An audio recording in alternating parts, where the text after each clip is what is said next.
Hello viewers, design page চ্যানেলের আজকে নতুন আরেকটি ভিডিওতে আপনাদেরকে স্বাগত জানাচ্ছি। আমরা রেগুলার যে বুকমার্ক অঙ্কনের উপরে যে সিরিজ টিউটোরিয়ালগুলি করছিলাম তার নতুন আরেকটি পর্ব এটি। আশা করি আপনারা ভিডিওটি উপভোগ করবেন। আমি আজকে যে বুকমার্কটি আঁকবো সেটির জন্য প্রথমে আমার ক্যানভাসটিকে আমি পানি দিয়ে ভিজিয়ে নিয়েছি, তারপর আমার পছন্দ মতো কালার অ্যাপ্লাই করছি। এখানে যে গ্রেডিয়েন্টটি তৈরি হবে সেটি তৈরি করার জন্য আমি নীল এবং বেগুনি রং ব্যবহার করেছি। আপনারা আপনাদের পছন্দ মতো যে কোনো রং ব্যবহার করতে পারেন।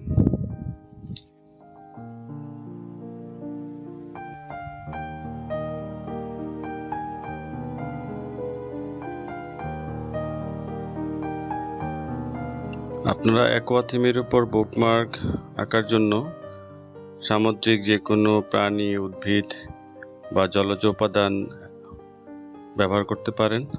আমি এখানে আজকে একটি মাছ এবং একটি কচ্ছপের ছবি পেন্সিল দিয়ে হালকা করে এঁকে নিয়েছি। তারপর তার উপরে জেল পেন দিয়ে আমার ইচ্ছিত ডিজাইনটি করে নেব।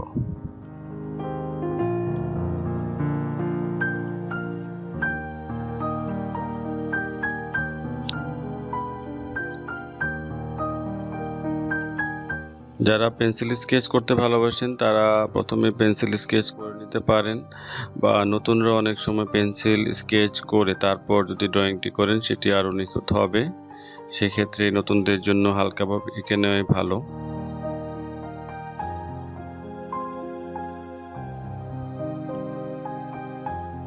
আর যারা মোটামুটি এক্সপার্ট আছেন তারা শুরুতেই আপনারা রং তুলি ইউজ করতে পারেন, সেটি আপনাদের অনেক সময় সাশ্রয়ী হবে।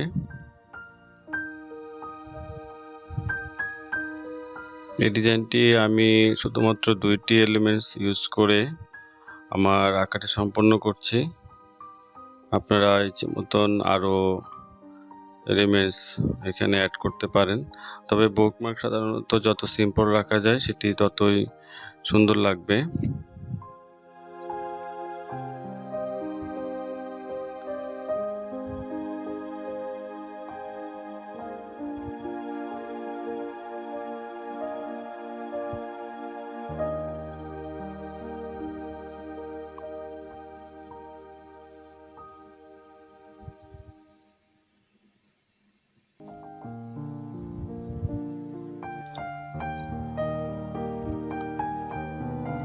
বুকমার্ক অঙ্কনের সময় আপনারা আপনাদের পছন্দ মতন ডিজাইন করে নেবেন।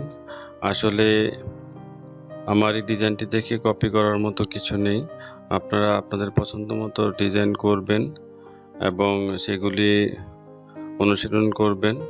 মূলত আপনারা ফলো করবেন যে এখানে আঁকার যে পদ্ধতিগুলো আমি দেখাচ্ছি সেই পদ্ধতিগুলো আপনারা ফলো করবেন এবং কালার অ্যাপ্লাইয়ের সময় সেগুলি আপনারা প্রয়োগ করবেন। আর ডিজাইনগুলো আপনারা বিভিন্ন অনলাইন সাইট, পিন্টারেস্ট বা ইনস্টাগ্রাম এগুলির থেকে অনুপ্রেরণা নিতে পারেন, অথবা নিজেদের থেকেও আপনারা আঁকতে পারেন। বন্ধুরা, আজকের এই ভিডিওটি কেমন লাগলো তা কমেন্টস করে জানাবেন, এবং যারা দেখছেন সবাইকে অসংখ্য ধন্যবাদ। যদি ভিডিওটি ভালো লাগে অবশ্যই সাবস্ক্রাইব করবেন এবং আমাদের চ্যানেলের পাশেই থাকবেন। আজকের ভিডিওটি এখানেই শেষ করছি। পরবর্তী ভিডিও দেখার আমন্ত্রণ রইল। সবার জন্য রইল অনেক অনেক শুভকামনা।